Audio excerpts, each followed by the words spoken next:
नमस्कार, रामराम महाराष्ट्र न्यूज मध्ये आपले स्वागत आहे।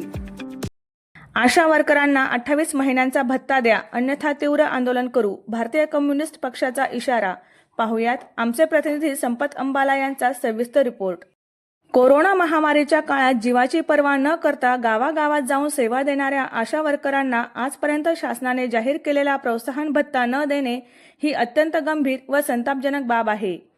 या अन्यायाविरोधात पंचायत समिती सिरोंचा समोर दिनांक 11 जून 2026 रोजी धरणे आंदोलन छेडण्यात येणार असून भारतीय कम्युनिस्ट पक्ष भाकपा व आयटकच्या नेतृत्वाखाली हे आंदोलन उभारले जाणार आहे। या आंदोलनाचे नेतृत्व भाकपा जिल्हा सहसचिव सचिन मोतकुरवार करणार असून तालुक्यातील सर्व आशा वर्कर मोठ्या संख्येने सहभागी होणार आहेत।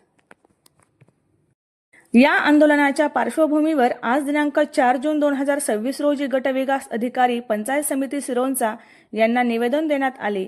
यावेळी भाकपा जिल्हा सदस्य सूरज जगकुलवार, भाकपा तालुका सचिव रवी बारसांगडी, आशा वर्कर व इतर कार्यकर्ते उपस्थित होते। कोरोना काळात आशा वर्करांनी अक्षरशः रणांगणात उतरून काम केले। स्वतःच्या कुटुंबाची काळजी बाजूला ठेवून त्यांनी कोरोना रुग्णांचा शोध, सर्वेक्षण, लसीकरण, क्वारंटाईन व्यवस्था, जनजागृती अशा अत्यंत धोकादायक जबाबदाऱ्या पार पाडल्या। अनेकांना पुरेसे संरक्षण साहित्यही उपलब्ध नव्हते, तरीही त्यांनी आपले कर्तव्य थांबवले नाही। अनेक आशा वर्करांना संसर्गाचा धोका पत्करावा लागला, तरीही शासनाने त्यांच्या कष्टांची योग्य दखल घेतलेली नाही। शासन निर्णयानुसार आशा वर्करांना कोरोना प्रोत्साहन भत्ता म्हणून प्रति महिना 1000 रुपये 28 महिन्यांसाठी देणे बंधनकारक आहे। मात्र आजपर्यंत हा भत्ता न मिळणे म्हणजे शासनाची सरळ दिरंगाई व कामगारांप्रती असलेले उदासीनता दर्शवते। सचिन मोतकुरवार यांचे वक्तव्य, कोरोना काळात आशा वर्करांनी जीव धोक्यात घालून काम केले तेव्हा शासन कुठे होते? आज त्यांच्या हक्काचा भत्ता देण्याची वेळ आली असताना शासन टाळाटाळ करत आहे। 28 महिन्यांचा प्रति महिना 1000 रुपये भत्ता तात्काळ न दिल्यास आम्ही हे आंदोलन अधिक तीव्र करू, गरज पडल्यास रस्त्यावर उतरून मोठा लढा उभारू। प्रशासनाने याची गंभीर दखल घ्यावी, अन्यथा येणाऱ्या परिणामांची पूर्ण जबाबदारी शासनावर राहील। या आंदोलनामुळे प्रशासनावर मोठा दबाव निर्माण होणार असून आशा वर्करांच्या हक्कासाठी संघर्ष अधिक तीव्र होण्याचे संकेत मिळत आहेत।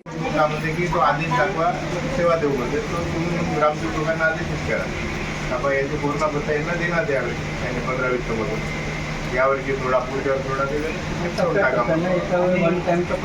वन टाइम नाही पण दिले। आता 2020 पासून दिले असते। ग्रामपंचायत असेल तिथं कदाचित 3 काही ग्रामपंचायत 4-5 असेल। आमच्या म्हणणं असं नाही की आता एका पण तुम्ही लक्ष द्या, 2020 नंतर कोरोना संपला, 21 पासून 26 6 वर्षात दिले तर कधी का निपटला असता। एकापल्लीमध्ये आम्ही 10-15 करून आंबेडकर साहेब आहेत त्यांना विचारलं। नगरपंचायतचे याला आलापल्लीचे देणार आहे, थोडं सफाई कामगार। आता हा 20-21चा प्रश्न आहे। आता याला तर वेळ होऊन गेली, प्रयत्न तर राहील।